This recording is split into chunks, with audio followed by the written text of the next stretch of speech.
sudah akan kita mulai. Yep. Untuk di game pertama match keempat di hari ini. Group stage M5. Ini dia, Blacklist International akan menghadapi from wildcard SMG. Dan kalau bisa kita bilang, memang kalau dari track record SMG benar-benar berada di track record yang ini baru, The Coffin. Yes. Ini benar-benar berada di dalam kuburan yang sulit untuk mereka dobrak. Mereka menjaga Blacklist International di atas sana. Yang mereka harus dobrak dan mereka sudah menutup ke arah Guinevere, ke arah Joy. Gak ada permainan untuk Saksa. Respect is the key dari Master the Basics terhadap para pasukan dari SMG. Ya, tapi kalau kita untuk dari segi bandingnya ini masih bilang cukup umum lah ya. Dengan adanya Joy, Guinevere, One dan juga Baxia yang telah dihilangkan. Namun pertanyaan besar kau adalah apakah nantinya teman-teman dari tim SMG akan mencoba untuk melakukan respect terhadap jungling utilities ataupun estes kembali kepada teman-teman dari Blacklist International. Namun walaupun demikian ingat, untuk supporting power dari segi healing itu masih banyak banget yang sangat-sangat reliable. Contohnya seperti dengan adanya Florin yang masih walaupun sudah jarang tapi possible sekali untuk bisa masuk ke dalam drafting dari Blacklist. Ya, depends on nantinya juga terkait bagaimana tipe jungler ya yang bakal dibawa juga. Karena kalau kita lihat dari sisi SMG, mereka memprioritikan banningnya mengarah ke area Nolan terlebih dahulu yang belum boleh untuk terbuka. Karena sejauh ini open. Masih ada dari sisi hero power juga mungkin yang bisa ditutup ya. Seperti Guinevere, Guinevere udah ditutup. Mungkin Arlott mungkin bisa dipertimbangkan Arlott dan juga Angela. Iya, Angela juga bisa. Atau ya Matilda juga sebenarnya masih terbuka juga kan. Kalau misalnya aku pribadi sih ngeliatnya lebih ke arah Valentina aja kalau misalnya mereka nggak mau ke arah yang sebelah sana. Iya, balik ke poster yang tadi ya. Ya karena misalnya sekarang dengan perebutan dengan poster yang tadi sama-sama punya power damage, Yue ataukah dia nggak mau terkopi ya. Dan ternyata nampaknya mereka mau ke arah Angela lebih bermain dengan responsif terhadap pergerakan dari Romiko. Yes. Dan ini berarti buka Valentina untuk kedua belah tim. Antara Stormy ataupun Yue bisa ambil. Namun selebihnya dari situ kita bisa melihat bahwa first pick potential masih ada Matilda juga. Atau bahkan kalau misalkan pengen main ke arah team fight potential yang lebih besar lagi, Faramis pun juga masih tersedia untuk kedua belah tim ambil. Faramis ya. Ngomongin Faramis boleh. Tapi Faramis ini agak cukup kurang worth it karena ada Valentina di seberang sana. Cuma balik lagi, kadang ada tim yang suka banget sama resiko yang cukup tinggi. Cuma kalau melihat seperti ini posisinya, mereka masih punya daya dobrak dari kalau EXP. Nggak boleh, tapi ternyata Valentina yang malah mereka amankan karena itu sesuai dengan poster yang kita lihat. Rebutan antara Yue dan juga dari Stormy.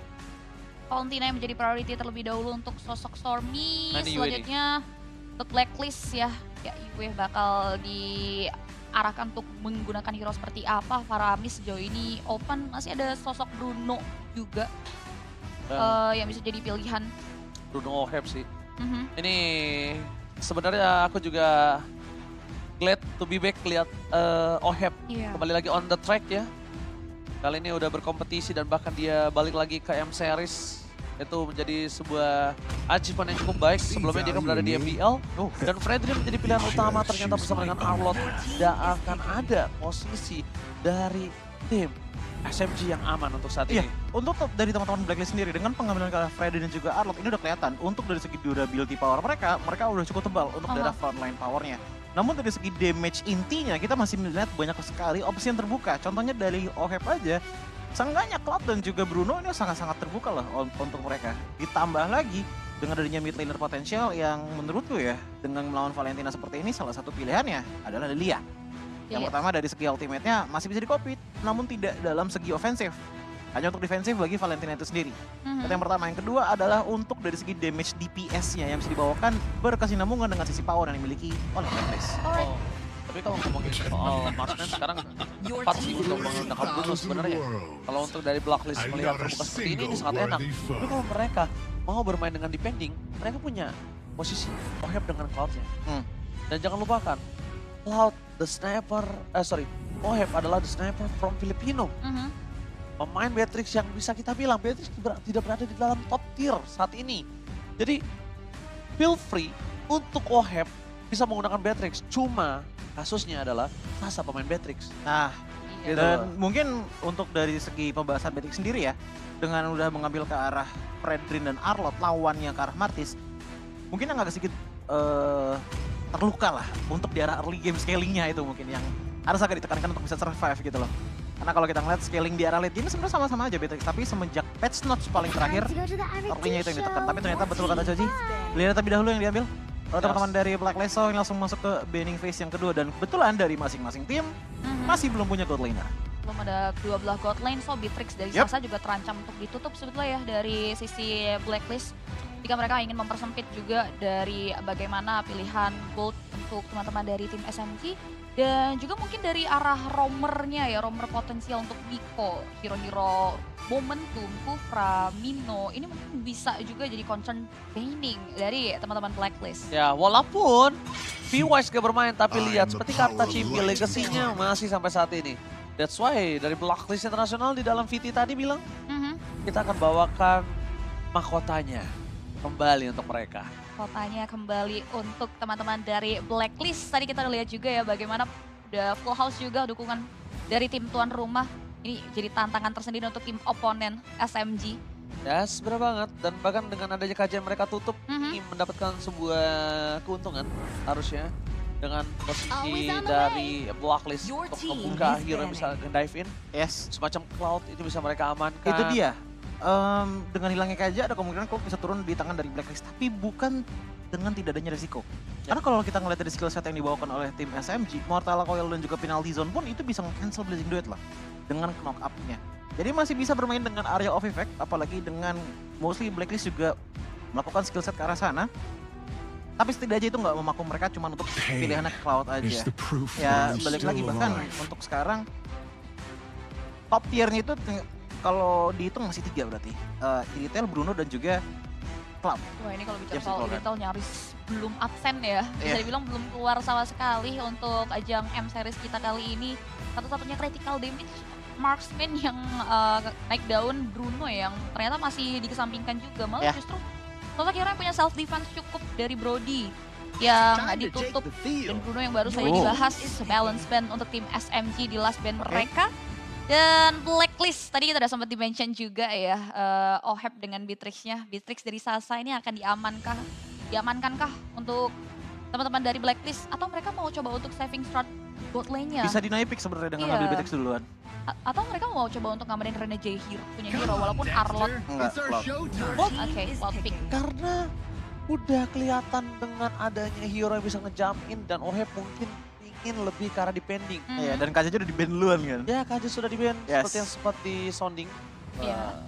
Oke, 2 pick terakhir dari tim SMG. Mereka masih kekurangan untuk di arah dari roamer dan juga gold laner mereka. Pilihannya ke arah Irithel sebenarnya masih cukup banget, tapi balik lagi tadi kita udah bahas Sasa. Dengan power Beatrix-nya ini juga sangat-sangat terlihat di minggu lalu. Tapi yang bisa dibilang cukup bikin deg-degan adalah kita masih belum tahu dengan pasti roamer dari Blacklist ini bakalan seperti apa. Karena Arlott pun masih punya potensi untuk menuju ke arah sana. Yes, itu dia masih bukan Blacklist full ya untuk Arlott, tapi ini dia satu hero terakhir untuk Renegade menguak posisi dari Arlott. Chow ya, yang bakal coba untuk diamankan sebagai roamer yang dibawa oleh Miko. Mino ya, atau bahkan ini Kufra juga boleh sebenarnya. Estes-nya mereka juga masih cukup make sense loh. Kalau misal ngomongin Estes ini agak cukup berbahaya. Sampai nempel ke cloud-nya masalahnya. Iya, sulit untuk nempel ke cloud-nya. Kalau mau seperti itu mungkin ke arah Florin agar dia bisa melakukan sedikit paying terhadap hero-hero di arah frontlinernya. Tapi aku lebih milih ke arah hero yang bisa mengcounter pergerakan Chow. Boost present juga. Mungkin ada Kufra. Minotaur yang paling singkat sih Minotaur dengan boleh, dia punya momen juga untuk bisa meng-cancel Teris lah. Tapi ingat Minotaur masih bisa di-counter oleh seorang Valentina dan ini dia. Pick yang akan coba diamankan, tapi ternyata Tigreal. Wow. Ini sebelum Tigreal rame di EM Series, itu Profesor KB selalu bilang sama aku, ini Tigreal adalah hero yang overpower. Dia sempat bilang. Terus, dan itu dibuktikan sama dia ketika kita melakukan push rank. Betul. Ya, dia selalu membuktikan kalau Tigreal ini benar-benar power banget untuk saat ini dia bilang. Tapi balik lagi ya, kalau kita ngeliat dari segi momentum sebenarnya ini yang menjadi salah satu kunci juga bagi teman-teman dari Blacklist Internasional yang bisa diberikan dari Tegar itu sendiri. Oke. Tigreal, sorry. Tigreal, yes. Tegar. Kebiasaan. Tegar gak tuh? Tigreal ngomong Tegar. Tapi ini dia untuk tim composition dari kedua belah tim. Dan sepertinya emang kayak sedikit cenderung ke arah Blacklist dengan counter index di angka 0. Jadi nggak ada masing-masing meng-counter, tapi dari segi line up ratingnya emang 1 poin lebih tinggi di tangan dari Blacklist. Terbukti dengan adanya mereka punya Symphony of Skill yang cukup baik dari segi drafting. Alright, Langsung saja kita menyaksikan karena ini cukup menentukan apakah SMG masih punya harapan dan asa untuk menuju ke babak playoff atau bahkan Blacklist International. Benar-benar mengubur SMG lebih dalam lagi. So, bersama-sama mari kita menuju ke dalam Lane of Down. Alright, game yang pertama kita akan seperti apa visualisasi dan hasil akhirnya. Karena kalau kita lihat dari POV kedua belah jungler, ini pertemuan yang cukup balance ya. Ini udah lama juga gak sih pertemuan Fredrin dan juga Martis? Karena udah jarang juga kita lihat kan. Matchup yang sangat-sangat legendaris ya dulu ya. Matchup legendaris yang kembali kita pantau lagi di Lane of Down kali ini. Dan lihat Rendeja udah mulai melihat dan bermain cukup proaktif juga terkait bagaimana pola jungle pattern yang dimiliki oleh Sensui. Dan ini dari sisi Godland ini bakal match up yang cukup equal nanti ya, pertemuan antara Oheb dan juga sosok Sasa. Ya tapi kalau kita ngeliat dari segi emblem ya, dari set yang dibawakan oleh Rendeja dengan adanya Wilderness Blessing ini sepertinya akan ada permainan rumbutan yang cukup sering untuk di game kali ini. Sisanya kalau kita ngelihat ke arah dari jungling power, gak terlalu beda jauh lah dari kedua belah tim ataupun pihak, tapi Sensui bedanya dia lebih mengambil ke arah Brace Might. Dan dari segi itemization, yang aku lihat untuk Beatrix ngambil ke arah Dagger terlebih dahulu, ini berarti lebih menekankan ke arah burst damage potensialnya. Bisa ke arah Blade of Heptasis ataupun ke arah dari Blade of Despair dengan satu Legend Sword terlebih dahulu. Oke, dan bahkan kalau ngomongin soal Oheb sekarang, dia pakai common base dari emblemnya. Dan bahkan lihat di sana, dia langsung menuju ke arah Warrior Boots. Dan yang sangat harus diperhatikan adalah sama Sasa adalah Oheb pemain Beatrix. Itu jangan sampai lupakan itu dari Sasanya. Beluknya udah ketahuan. Soft skill pergerakannya itu loh. Iya, jadi kayak gameplay dari Beatrix ini ketika dia harus berhadapan dengan player Beatrix, kayak misalnya pakai cloud di depan player cloud, itu juga harus berhati-hati gitu loh. Berhati-hatinya dengan cara, gimana caranya dia bisa set up atau dia bisa melakukan poking damage tanpa harus ada barter dari darah yang dia miliki. Itu dia yang dilakukan oleh sosok Oheb juga, tapi menariknya di sini udah ada satu pertemuan yang cukup intens dimulai dengan adanya gerakan dari Edward. Tapi nampaknya ada final slash depan sana, ada first blood bahkan nonton Noir dari top lane. Dan Retribution from Blacklist International berhasil mendapatkan satu buah turtle. Membuat para pasukan dari Blacklist International mereka harus mundur ke belakang karena para pasukan dari SMG gak akan meninggalkan begitu saja. Decimate dari Saksa kali ini belum muncul dan bahkan dia yang harus tumbang. Dengan adanya Press World membuat pasukan SMG mendapatkan kerugian, bahkan Saksa yang masih punya Decimate kali ini benar-benar tidak bisa mengeluarkannya. Dan baru aku bahas, baru kita sounding. Bermain Beatrix di depan player Beatrix itu harus berhati-hati karena dia tahu seluk-beluk belokannya, ukuran gameplaynya, tembakannya, kapan juga channelingnya dia hatam betul. Oke, kita lihat ya dengan adanya 1 poin eliminasi dari sosok Oheb serta kalau pick off kan tuh jadinya. Ada platingan juga dari Gold yang ngebuat dia mendapati nyaris banyak sekali gold yang didapatkan. Dan kali ini kita lihat juga ini jadi model awal yang cukup baik ya bagi Blacklist karena nggak cuma poin eliminasi aja. Tadi turtle-nya juga disecure oleh Sangat mereka. baik karena bahkan kita juga harus menghitung pertukaran loh. Dengan adanya 1 kill poin diamankan oleh SMG, tapi saksanya tumbang, otomatis buff juga menghilang semua.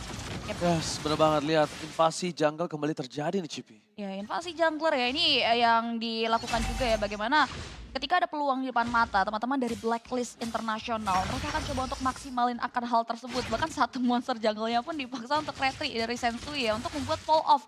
Karena dari Sensui tahu betul bagaimana self value dari Martis yang bakal fall off ketika tidak mendapatkan snowball moment. Ini gap level aja udah terjadi kan satu level.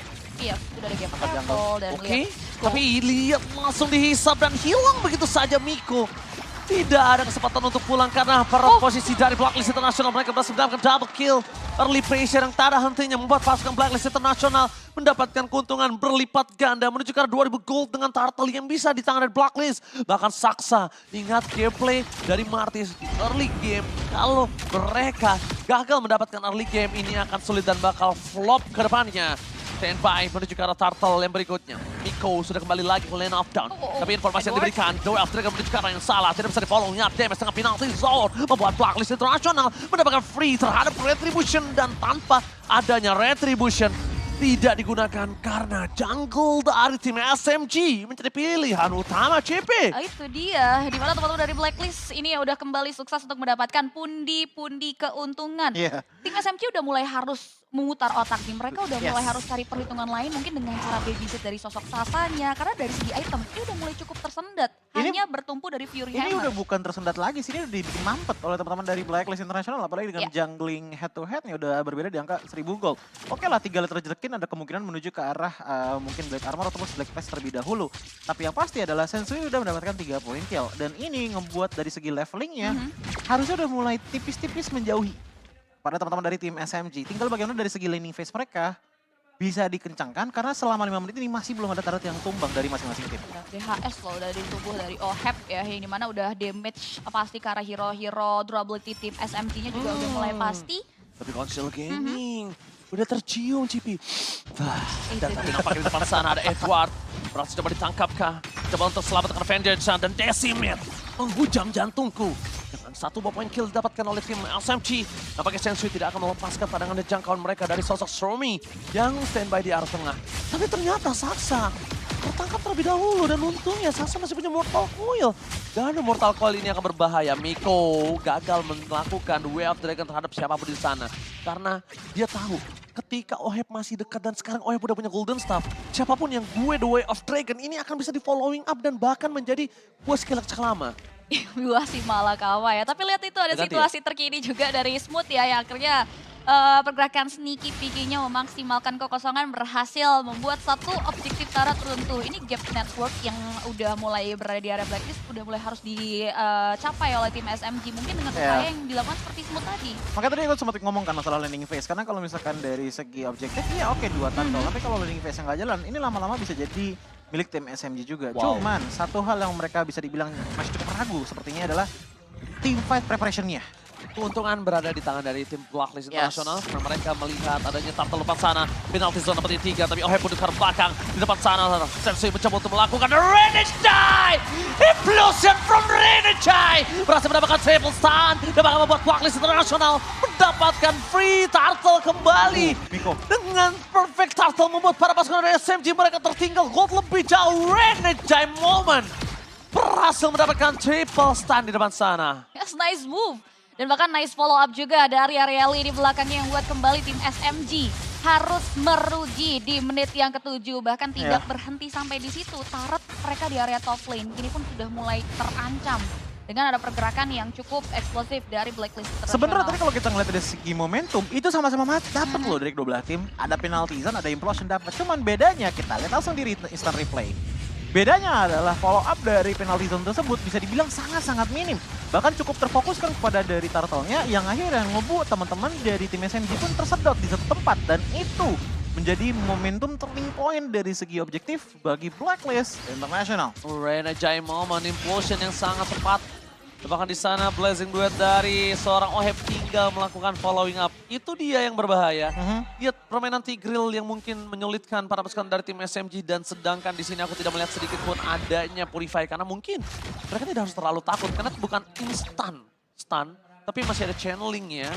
Cuma kalau momennya dibuat dan mereka tidak bisa menghantam tadi itu cukup berbahaya. Karena momen itu nggak harus dengan implosion. Tapi di depan sana Miko Flicker telah dikeluarkan. Tidak untuk apa-apa, bahkan untuk bisa dirinya berada di dalam kuburannya sendiri. Dia menggali kuburannya sendiri. Miko, what are you doing? Miko, the Renegade! What a moment! What are you doing, Renegade and Miko? Dua tank dari kedua belah pihak membuat momen yang mungkin kita bisa bilang ini adalah momen yang tidak cukup baik ketika ada Lord yang akan muncul untuk pertama kalinya. Renegade, what are you doing, Renegade? Miscalculate ya dari sosok Renegade dan juga Miko. Yang ternyata keduanya tidak mendapati karya satu momentum. Dan reset lagi menjadi pilihan yang cukup baik. Dan dari tadi kita lihat juga di mana Sasanya udah di switch atas bawah ya. Hanya untuk demi mendapatkan momen clear terhadap wave minion. Mengejar ketertinggalan gold juga. Karena dengan kerugian mereka di area early, Sasanya jadi satu-satunya harapan bagi teman-teman dari tim SMG. Dan Lordnya pun sudah mulai di-poking. Sudah mulai coba untuk dipancing keributannya di area titik yang krusial dari Blacklist International. Dia punya duit 3.500 goldnya, dia tinggi. Mau team fight sekarang pun dia berani, apalagi kita lihat OHEP-nya belum tumbang sama sekali. Posisi Sasa udah sekali kena solo pick off. Renegade sekarang kasusnya berbeda, udah punya flicker kembali kali ini Choji. Iya bisa dibilang ini tinggal nunggu power spike dari Blacklist International. Apalagi dengan adanya 2 hero item dependent mereka. Lilian dan juga Cloud. Nabung-nabung saving time. Renegade King! Inflation from Ready Jai. Surprise attack Bapak Ibu sekalian di tempat sana. Bahkan Smooth harus mundur ke belakang dengan advice yang akan diberikan. Dan duel strike karena yang salah membuat Salami counter takedown. Bersama dengan Edward, tapi itu tidak cukup baik karena mereka tetap kehilangan dua pemainnya. Dan bahkan mereka berhasil mendapatkan satu duel Rene Jai again and again. Oke, pergerakan yang cukup cantik ya dimaksimalkan oleh Rene Jai dan juga tendangan yang ternyata salah dari sosok Nico. Membuat Oheb yang free hit karya Tarat serta mendapatkan 2 poin eliminasi free lord. Yang membuat tim SMG semakin terpuruk di menit kita yang ke-10. Dan bahkan kemungkinan besar ini base mereka bisa saja terancam, Coji. Masalah itu yang dilakukan adalah Edward gitu loh. Kalau pecahnya ke arah Lilia ya seperti sekarang lihat. Last duet from Oheb. Bahkan ditutup di depan sana dengan ada Smooth. Tapi Oheb kali ini gak bisa bertahan. Shutdown pun terjadi. Langsung penalti zone menutup hari dari Oheb. Karena posisinya Oheb udah mengeluarkan Purify. Dan tidak bisa menyelamatkan dari Oheb di depan sana. Akhirnya shutdown pun terjadi di tangan SMG. Gold yang lumayan untuk kali ini. Ya, pecah tabungan ya dari teman-teman Blacklist Internasional. Bahkan killing 3 point pun berhasil diamankan oleh Saksa. Sebenarnya masih ada harapan yang cukup tinggi juga. Ini dengan hilangnya Oheb, teman-teman dari Blacklist Internasional pun bermain dengan cukup disiplin. Tapi tidak dipungkiri juga mereka akan mengawal Lord yang sudah di bawah dan masih dengan pola Saksa. Lihat Saksanya nggak dikasih pulang. Damage yang sangat burst dikeluarkan oleh sosok seorang Yue. DPS burst yang membuat terpaskan dari Blacklist Internasional. Kali ini memukul mundur dari tim SMG walaupun Ohebnya tumbang tadi ternyata. Giveaway Lord itu tidak terjadi kali ini CP. Ya itu dia, masih belum diperbolehkan dari teman-teman Blacklist Internasional. Mereka masih ingin mau sepaket dengan beberapa inner dan bahkan base yang baru saja dibahas tadi akan terancam. Dan masih dengan trigger yang cukup disiplin, Sensui dan teman-teman Blacklist Internasional pun hanya berfokus untuk membuka pasif saja dari Tarat yang dimiliki. Iya sebenarnya kalau kita ngeliat dengan Oheb yang udah tumbang, emang sih sedikit ngelimit gitu loh. Tapi tadi kalian lihat sendiri bagaimana dengan adanya pergerakan Yue. Apalagi dia udah Lightning Trench langsung di tangan, ditambah dengan Enchanted Talisman. Ini udah fix banget, ada kemungkinan besar menyentuh ke angka 40% cooldown reduction. Yang ngebuat akhirnya permainan di area sempit itu sangat-sangat menguntungkan sekali untuk Yue, mengingat bahwa hit rate-nya semakin tinggi lagi. Itu yang pertama. Yang kedua, lihat dari segi itemization dari Arlot-nya Edward. Dia ngebawa Dreadnought Armor, dia ngebawa Blade Armor. Dan kebetulan 4 player dari tim SMG adalah tipikal physical. Offensive power yang ngebuat ini pergerakan dari Edward itu yang ditekankan lebih ke arah momentumnya dan sekaligus assisting sedikit lah. Atau bisa dibilang tendangan pancingan terhadap Rene Jai. Dan menurutku juga yang masih ditunggu dari tim SMG adalah bagaimana korelasi dari Miko dan juga Smooth yang dari tadi tertahan banget dengan gerakan unpredictable ya, gerakan gerilya dari sosok Rene Jai yang kerap kali sukses mendapati banyak sekali korban jiwa. Dan kini Sensui udah mulai mancing lagi. Itu dia, udah ada gap 2 level. Smooth juga masih harus terus memperhitungkan. Dia mancing retry nih di sini, dia mancing retry. Tapi nampaknya karena Smooth tahu akan hal tersebut, Sensui memilih untuk mundur. Ya dijagain. Dia benar-benar dijagain abis dan kalau dipaksakan takutnya Sensui yang malah akan kehilangan banyak sword skill. Dia bisa press sword, dia bisa retribution. Kalau misalnya SMG-nya tumbang satu, it's okay. Tapi kalau ini nggak tumbang sama sekali, kondisinya akan berbeda. Dan itu yang harus dipermasalahkan oleh para pasukan dari tim Blacklist Internasional. Dan ini bisa menjadi satu hal yang cukup, apa ya, saya bilang pemecah suasana lah. Dengan Yue satu item lagi aja. Kalau jadi mungkin ke arah Glowing One ataupun ke arah Genius Wang, ini bisa ada kemungkinan sangat besar Blacklist Internasional leading dari segi damage-nya. Karena balik lagi, mereka punya 2 area of effect dengan banyaknya sisi area of effect.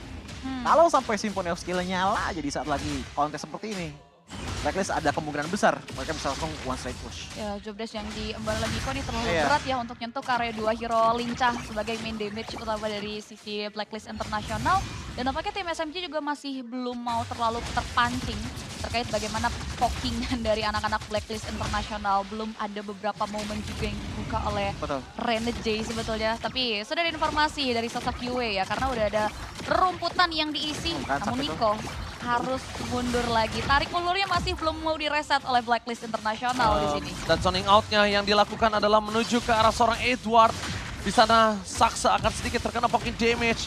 Sensui melihat ada potensial, ada Miko menuju ke arah dengan duel trigger with flicker yang dia miliki. Dan akhirnya menuju ke arah reset. Dan ketika di arah bottom lane mereka terdorong, kalau Sasa muncul batang hidung di arah bottom dan ini dia genderang perang. Mereka tahu Sasa di arah bottom lane. Penalty zone for defensive membuat para pasukan Blacklist International fokus menuju ke arah Lord, Miko, standby. Dan Miko kalau masuk lebih dalam akan menjadi korban ke arah Blacklist International. Itu dia, Sasa menunjukkan batang hidungnya sekali aja di bawah. Ini langsung ada genderang perang karena mereka sadar tidak ada deal damage. Garbanet Rage. Dan Yue ini yang dengan sangat bebas bisa ngedeal damage dengan bomnya. Yes, tapi balik lagi itu bakalan jadi lose-lose situation untuk tim SMG. Kalau mereka fokusin ke arah dari segi lore-nya, ingat ada gap level, 2 level tadi antara Saksa dan juga dari segi Sensu itu sendiri. Kalau dia ke bawah, ya udah akhirnya kelepas juga, tapi setidaknya turret masih ada. Dan ngeliat dari segi itemnya, Beatrix ini sebenarnya udah jadi. Bahkan ada Fury Hammer 1 di slot terakhirnya. Namun yang jadi pertanyaan adalah momentumnya. Yang bisa dibilang agak sulit untuk didapatkan oleh tim MSNG. Makanya Stormy dari tadi ngambil ultimate-nya ke arah dari Atwe. Itu dia tadi, karena tidak adanya momen yang cukup terbatas dari Smooth dan juga Miko yang ngebuat tidak ada ruangan juga nih buat deliver damage dari sosok Sasanya. Dan kali ini bicara soal Sasa, ini masih bisa jadi late game potential dan juga high ground defender juga untuk menyikapi Lord and Hans. Wah, gak ada yang mengawal dong CP di arah top lane. Lordnya bebas banget sampai masuk dan bahkan lihat final slash from Edward gagal membuat pasukan dari Blacklist International berhasil mendapatkan satu best turret. Immortality di tangan Sensui dia akan cukup kuat dan cukup berkasa di garis depan. Meanwhile, pasukan dari Blacklist International semua mata untuk juga ada seorang Renegade. Console Gaming udah kelar dan bahkan Renegade moment semua mata ada blazing red from Mohem. Kali ini berhasil ditutup dengan Saksa. Renegade ter-take down, shutdown terjadi. Stabil lane press itu sangat besar. The Blacklist International berhasil menancapkan satu paku di peti dari Asem. Satu momen only ya, dengan satu Lord saja tadi teman-teman dari Blacklist International bisa memastikan kemenangan mereka. Dan again, ini seperti kita lihat mereka terbawa dengan suasana dan tersetir dengan bagaimana konsep team fight mau dibawa oleh teman-teman dari Blacklist. Karena gini, kalau kita ngelihat dari pergerakan dimiliki oleh tim SMG, mereka tuh sebenarnya emang pengen cari momentum terus dengan menggunakan power dari Terizla. Namun, satu pattern yang kelihatan dari arah early game, apalagi pas kontes ke arah turtle-nya, satu kali penalty zone justru itu bisa men-trigger implosion seperti tadi kan. Di turtle yang pertama atau kedua gitu, aku lupa. Cuman intinya adalah yang dicari bantuan dari Stormy juga untuk memberikan ataupun mendeliver sisi tambahannya. Stormy 3 kali loh ke pick up. Itu dia masalahnya. Walaupun dia mendapatkan sisi momentum tersebut, ingat dia adalah mid laner. Yang dimana dari segi HP dan juga durability-nya pun tidak bisa dibandingkan dengan Arlott ataupun Terizla. Ya lihat mata semua tertuju ke Renegade, Console Gaming udah selesai tapi malah mainin Secret Hammer-nya. Ternyata di balik semua konsil yang diberikan Renegade, itu ternyata adalah Kate. Renegade udah selesai konsilnya. Mereka jadi nggak terlalu aware. Kamu sadar gak ketika ada musuh konsil sama nggak konsil, kamu tuh lebih aware ketika dia konsil. Karena ada bunyinya, nggak kelihatan, jadi kamu lebih aware. Biasanya tapi ketika bakal ada inisiasi gitu kan. Ketika konsilnya selesai, kamu nggak aware. Tapi ternyata ketika tidak aware, momen itu yang dipaksa Secret Hammer oleh seorang Renegade. Dan MVP kali ini akan jatuh kepada seorang Yue. Oke, dengan jogetan. Dan kali ini tidak tersentuh sama sekali the untouchable Yue. Nggak tahu ya, feeling Joji sih kayaknya Yue bisa menjadi salah satu damager paling tinggi untuk di game kali ini, mengingat bagaimana free-nya dia dalam permainan berjalan tadi. Bahkan untuk dibilang siapa yang nyentuh pun tadi ada beberapa kali, tapi nggak fatal gitu loh hasilnya kepada Yue itu sendiri. Dan kalau kita ngelihat dari segi emblemnya pun dia memiliki wilderness blessing yang ngebuat dia makin cekatan lagi di dalam jungling area. Itu yang pertama. Yang kedua, item yang diamankan ternyata bukan Glowing One, tapi Divine Glaive terlebih dahulu. Dan menurutku melawan draft dari teman-teman tim SMG yang bisa dibilang oke, ada beberapa yang tebal tapi tidak terlalu banyak. Akan lebih efektif ke arah Divine Glaive untuk penetration powernya. Walaupun tadi kita bisa lihat ya, untuk di arah early game, itu sebenarnya masih ada sedikit pertarungan yang bisa diberikan oleh teman-teman dari tim SMG. Namun setelah dari sana, apalagi dengan trigger implosion yang ini yang akhirnya ngubah ataupun ngebalik mejanya. Itu cantik banget. Terhadap teman-teman dari tim Blacklist International. Mereka mendapatkan turtle-turtle-nya, mereka mendapatkan laning phase-nya walaupun kehilangan satu di arah bottom lane. Dan penalty zone yang dikeluarkan oleh Smooth tadi bisa dibilang cukup single target. Udah smooth dengan beberapa member, tapi nggak ada area damage. Iya, itu sempat tadi terjadi di turtle pertama sebelum implosion terjadi ya. Dan kita bisa melihat sendiri, diem-diem di arah early game, nggak kelihatan begitu agresif, kill point-nya sedikit, tapi sekalinya Blazing Blade di atas menit ke-10, semuanya udah mulai pecah. Aku kira tuh tadi bakal jadi turning point sih ketika ada shutdown effect, tapi ternyata dengan ada satu momen Sasa show off di bawah, conceal yang cekatan dari Renegade yang untuk mengusir mundur ya distraction sehingga Lord berhasil diamankan. Ternyata ini jadi malah petaka tersendiri ternyata untuk teman-teman dari tim SMG. Yes, betul banget. Dan ini dia untuk dari segi emblem dan juga spell ya. Dimana kalau kita ngelihat ke arah dari Smooth terlebih dahulu. Dia menggunakan Festival of Blood ditambah lagi dengan Breeze Smite dan juga Rapture. Jadi yang dicari emang lebih ke arah hybrid ada damage yang dibawakan oleh Smooth. Karena wajar kalau ngeliat ke arah Beatrix, kita tahu lah skillingnya bisa dibilang untuk di arah early udah di tone down, tapi emang damage di arah late gamenya itu masih tetap sama-sama sakit. Namun emang dicari dari Blacklist adalah early game potensialnya. Makanya kalau kita ngelihat ke arah dari Sensui juga, dia pun di sini mengambil ke arah emblem tank dengan adanya Brave Smite. Karena Sensui di sini bukan nyari ke arah cepet jungle-nya, tapi sustainability dia untuk teman-temannya bisa mendapatkan waktu lebih banyak melakukan offensive maneuver kepada teman-teman dari tim SMG. Bahkan dari segi itemnya pun kita bisa melihat Renegade di sini menggunakan Dominus Ice, Athena Shield, dan juga Immortality. Dominus Ice digunakan kepada teman-teman dari tim SMG jelas untuk bisa ngereduce dari segi regeneration power yang bisa dimiliki oleh Stormy berkat pasifnya. Itu yang pertama. Dan kalau kita ngelihat ke arah dari statistik selanjutnya, ternyata betul sekali Yue yang jadi the carry-nya dengan 65.000 damage dealt. Ya, bisa dibilang shadow damage juga yang ada di area belakang karena nyaris tidak pernah bisa dijangkau oleh Miko dan juga Smooth ya. Posisinya benar-benar cantik banget dari Yue yang ngebuat akhirnya kontribusi damage-nya se-eksplosif itu ketika ada team fight. Dan memang ini jadi karakteristik juga ketika ada utility power jungler hero kan. Ya, itu yang makanya tadi Coci bilang masalah buying time sebanyak mungkin gitu loh. Apalagi Oheb. Kelihatannya Oheb tuh untuk di game kali ini bukan cuma survive, Cipi. Walaupun untuk di arah early-nya ya nggak banyak point kill ya bagi Oheb. Tapi dia tahu seluk-beluk yang harus diambil sebagai cloud. Bahkan dapetin satu pick off ke arah Sasa pun itu menjadi salah satu hal yang sangat-sangat menguntungkan karena udah mulai ada shifting dari segi item gap-nya. Dan dari situ Oheb tinggal survive jungle, survive jungle. Gak lama kemudian assist terjadi di beberapa turtle. Dan itulah resource ataupun tempat di mana dia mendapatkan gold dan juga XP-nya.